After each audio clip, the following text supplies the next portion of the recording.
Mesdames, Messieurs, bonjour. Au micro de Radio Shalom, Charles Hugassi. Voici donc notre bulletin d'information.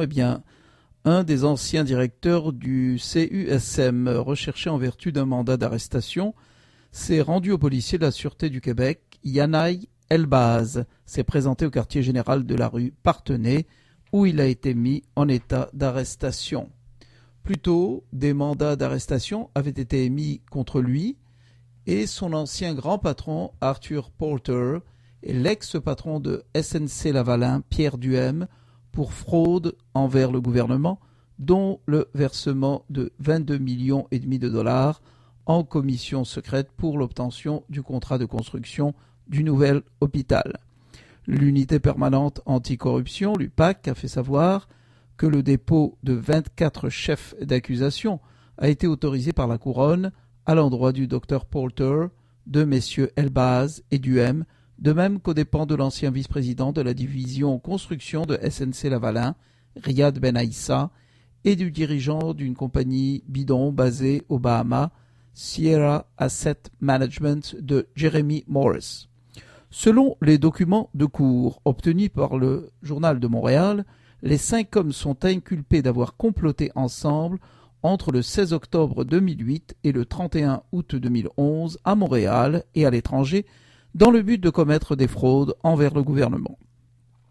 Selon les mandats d'arrestation, l'ancien chef de la direction de SNC-Lavalin, Pierre Duhem, ainsi que Riyad Ben Aissa, auraient payé une commission ou conféré un avantage ou un bénéfice à M. Arthur Porter et à M.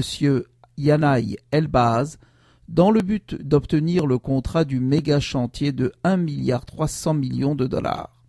Les montants versés seraient d'environ 22 millions de dollars selon les informations qui circulent depuis déjà quelques mois. D'après les documents de cour, Arthur Porter, qui se trouverait présentement à Nassau, aux Bahamas, où il possède une clinique et une boîte de nuit, aurait accepté ces récompenses sur une période de près de 3 ans. Son ancien bras droit, Yanaï Elbaz, est lui aussi visé par la dénonciation. Il aurait été impliqué dans le versement de la commission à l'étranger. Ce dernier a défrayé la manchette depuis quelques semaines après s'être fait construire une résidence d'1,7 million de dollars à Ville-Saint-Laurent avec l'aide de fournisseurs de l'hôpital. Cette résidence avait d'ailleurs été perquisitionnée par l'UPAC l'automne dernier. Les 2 anciens dirigeants ont quitté leur poste au CUSM en 2011. Yanaï Elbaz a signé une entente administrative en août 2011 avec Arthur Porter. Cette entente lui a permis de toucher une prime de départ de 145 000 dollars. Son patron, quant à lui, a démissionné quelques mois plus tard dans la tourmente. On lui reprochait notamment des liens d'affaires avec un controversé lobbyiste, Harry Ben Menaché. Porter, lui aurait versé 200 000 dollars pour l'aider à faire débloquer un projet minier de plusieurs millions de dollars au Sierra Leone, son pays d'origine. Les mandats d'arrestation visent également Jeremy Morris de la firme Sierra Asset Management. La firme SNC-Lavalin aurait signé un faux contrat de 30 millions de dollars avec cette compagnie qui en fait serait une coquille vide, sans opération, pour l'obtention du contrat du CUSM et pour faciliter le paiement des commissions secrètes en cause. M. Morris est notamment accusé d'avoir aidé ou encouragé les fonctionnaires Porter et Elbaz à commettre un abus de confiance. Quant à Riyad Ben Aissa, il est déjà détenu en Suisse depuis l'automne. Des procédures d'extradition ont été enclenchées par les autorités afin que tous les accusés puissent être rapatriés au Québec afin d'y être jugés. Le Canada a continué à accueillir le plus haut niveau d'immigration durable de l'histoire canadienne en 2012. Selon les données préliminaires publiées par Citoyenneté et Immigration Canada, le Canada a maintenu le plus haut niveau d'immigration. Il a accueilli 257 000 résidents permanents en 2012, ce qui se situe largement dans la fourchette planifiée par le gouvernement, qui a été de entre 240 et 265 000 nouveaux résidents. Chaque année depuis 2006, le Canada accueille en moyenne environ 1/4 million d'immigrants. Nous passons maintenant donc au Shabbat, Parashat Ki Tissa Shabbat Para, Donc l'allumage à Montréal se fera à 5h22 et la Havdalah à 6h54 ce Shabbat.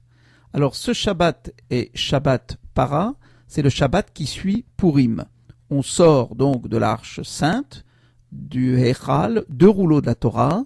Dans le premier, on lira la Sidra de Kitissa et dans le deuxième, le chapitre de la Para Adouma, la vache rousse, qui décrit le rituel qui permet de se purifier de l'impureté causée par une dépouille humaine. Si la lecture de ce chapitre a été instituée à cette période de l'année, c'est parce que les enfants d'Israël étaient tenus de se purifier avant de se rendre à Jérusalem pour la fête de Pessah. Nous trouvons donc dans la Haftara de Shabbat Parashat Para le verset « J'aspergerai sur vous de l'eau pure et vous serez purifiés de toutes vos impuretés et de toutes vos souillures, je vous purifierai ». C'est dans Ézéchiel et il y a dans la Haftara plusieurs analogies entre le concept de péché représenté par l'impureté et celui d'expiation représenté par la pureté. Cette idée est développée dans les commentaires du livre d'Ézéchiel. Ne manquez pas ce lundi le Nefesh Ben Nefesh, la série de conférences, n'est-ce pas, et la foire sur l'immigration qui se tiendra à Montréal, à l'hôtel Ruby Foos, donc lundi 4 mars, à compter de 18h30 à l'hôtel Ruby Foos. Si vous êtes intéressé à faire votre Aliyah, il sera question de tout ce qui concerne la Aliyah, notamment les carrières en Israël, le processus d'Aliyah, le financement, le système de santé en Israël, etc. à ne pas manquer pour ceux qui sont intéressés par leur Aliyah. Et de plus en plus de familles, on a constaté de Montréal, commencent à faire leur Aliyah.